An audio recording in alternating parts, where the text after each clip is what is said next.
fermentation. And fermentation is very easy to do, very healthy for you. And when I first, started to investigate it, I thought it was going to be much more complicated than what it is. Essentially, what you do is you cut up your vegetables, whatever you want. I'm going to do some cucumbers, going to make some pickles. I'm going to do some radishes. I'm going to do some cabbage, and just ferment them. And the way you do this is you clean your vegetables, chop them up or leave them whole, however you want to do it. Add whatever spices and seasonings to it, and then you take those and you put a brine over top of it. So a brine is basically a salt solution. You do 1 tablespoon of salt per 8 ounces. So I like the pink salt, and so what I did was I took some pink salt and I put it in a coffee grinder, and I made a brine. I made 64 ounces of brine in a pot. So this is my brine, and it has, my salt solution. And then what I just basically do is prepare stuff in advance. So I chopped up some cucumbers. I put some dill in here as well, and some pickling spice. And you can just add a little bit of that in there. And then we add our chopped up cucumbers in there, and we just pack it down.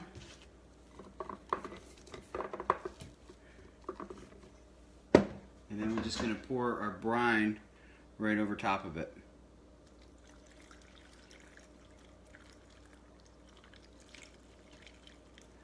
And then you let this sit at room temperature for a few days, and then once it's fermented, then you can put it in the fridge.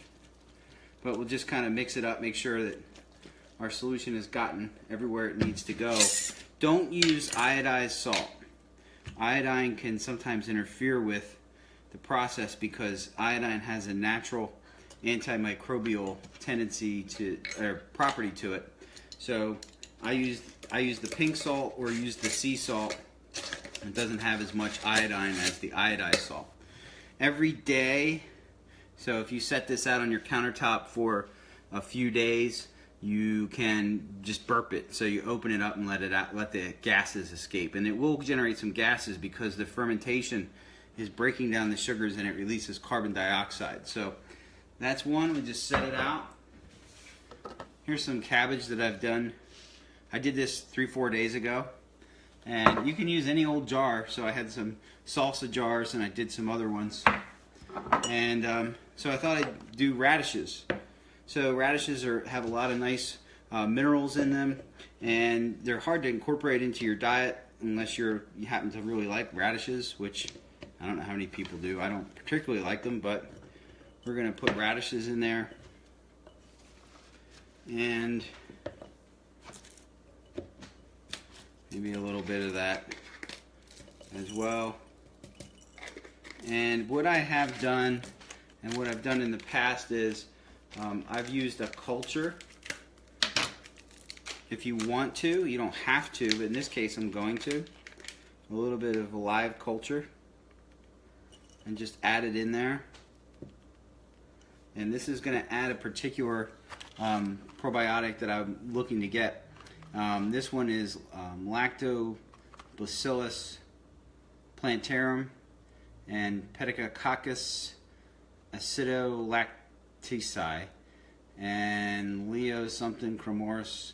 And so this is, you can do this for all different types of vegetables. You can do this with other things as well. You don't have to do this, but I elected to do it. I'm going to throw a little garlic in there with it because garlic has a nice taste to it. And again, we're just adding a brine right over top of it. And then we can just put our lid on it.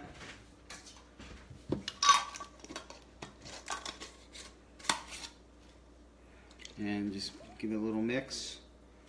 And just let that set out for a few days. And that'll be ready to go. Now the next one you want to do is cabbage.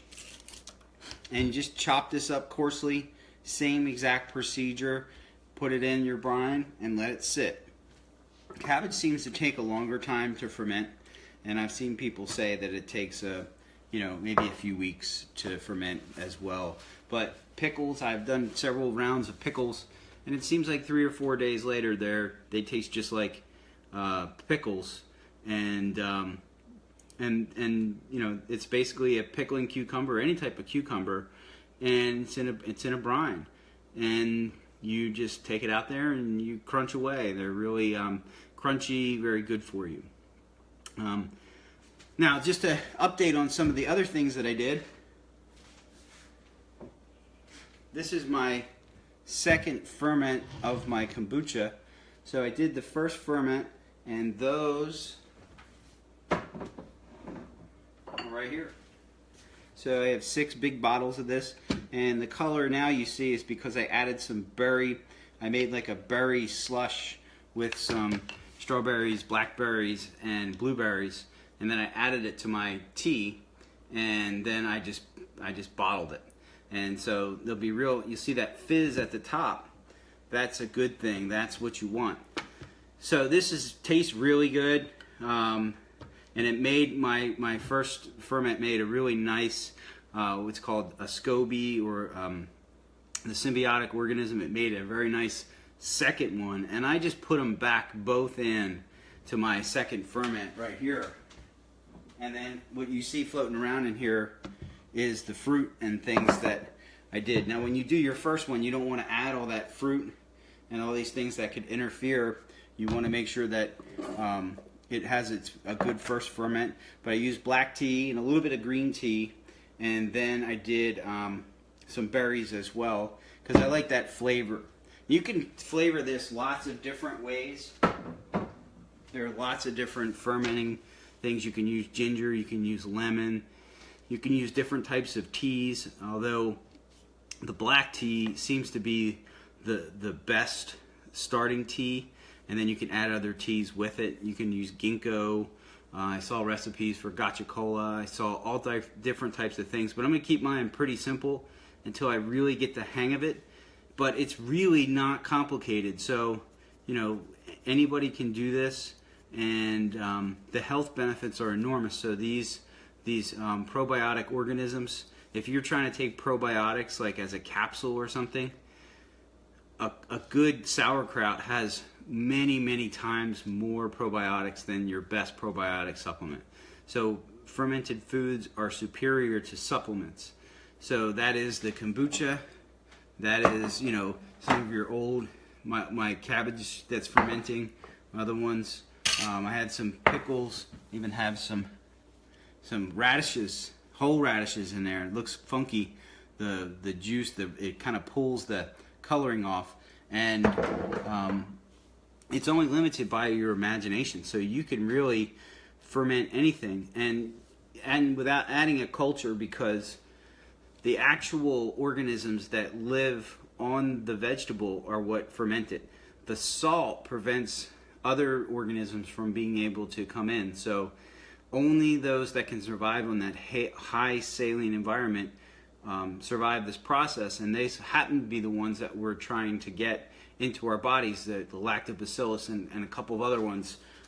So we want those, and so this brine kind of keeps out the bad guys and encourages growth of the good guys. So again, just a couple things if you want to do it. Starting culture, and then I like the pink salt just because it has a lot of trace minerals and other things in it besides just salt, and I like the flavor of it too, but mine's kind of coarse, so I needed to grind it down in the coffee grinder to make it suitable for this. So just a couple minutes and coffee grinder gets it ready to go.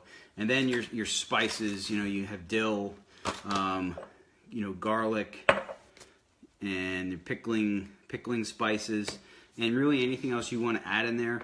And I'm sure people who are more versed in this will tell me lots of other things I can do. Again, I'm a newbie, so I'm just figuring this out too. But it's just very, very easy to do, and the health benefits are enormous. And you don't have to eat a lot of this, just a little bit each day, maybe even if you're real averse to eating sauerkraut, if you just drank some of the juice that was in it as do it as a shot, you're still going to get the health benefits, because those organisms are very powerful and they help to crowd out the bad things that might be in your digestive tract, like candida, other bacteria. It could help with what's called SIBO, which is small intestine bacterial overgrowth.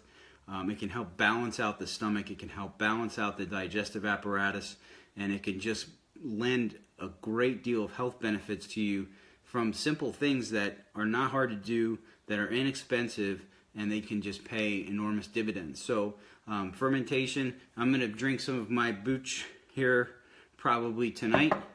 I bottled this earlier today, and I just let it sit to ferment some of the berries a little bit, and then I'm going to put it in the fridge overnight, and then I may have a sip or two on them. But my second one's ready to go, and I'm going to let that go a week. I let the first one go a little over 2 weeks, and that was because I wanted a real good, strong